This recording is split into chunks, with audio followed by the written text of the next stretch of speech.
पुरानी गुड़िया की रहस्यमयी कहानी। छोटे से गांव नवागढ़ में एक पुराना सुनसान मकान था जिसे लोग शर्मा हवेली कहते थे। दशकों से यह हवेली वीरान थी।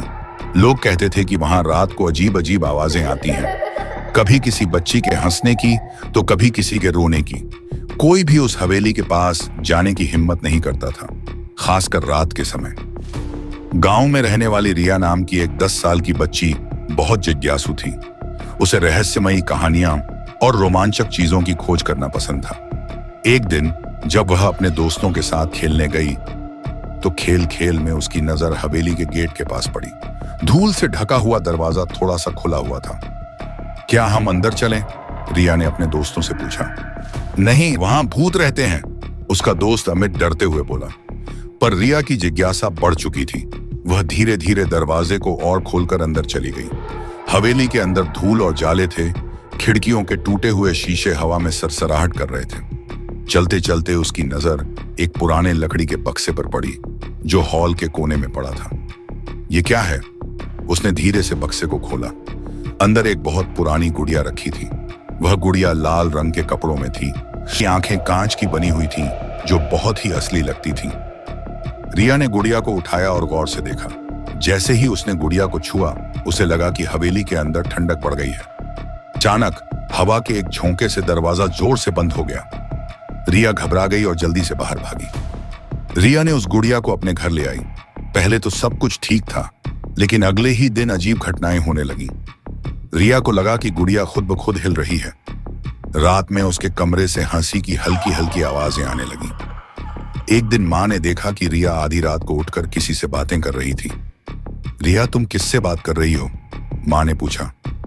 माँ, ये सपना है, कोई नहीं है, रिया ने आंखें मलते हुए कहा। लेकिन माँ को कुछ अजीब लगने लगा था। गांव के बुजुर्गों से पूछताछ करने पर पता चला कि वह हवेली कभी शर्मा परिवार की थी।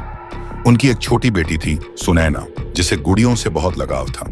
लेकिन एक दिन सुनैना अचानक लापता हो गई और फिर कभी नहीं मिली। लोग कहते थे कि उसकी आत्मा आज भी हवेली में भटकती है। रिया की दादी ने जब गुड़िया को देखा तो घबरा गई। इसे तुरंत बाहर फेंक दो, यह अशुभ है, दादी ने चेतावनी दी। गुड़िया को बाहर फेंकने की कोशिश की तो अजीब बातें होने लगी। गुड़िया बार बार घर के अंदर मिलती।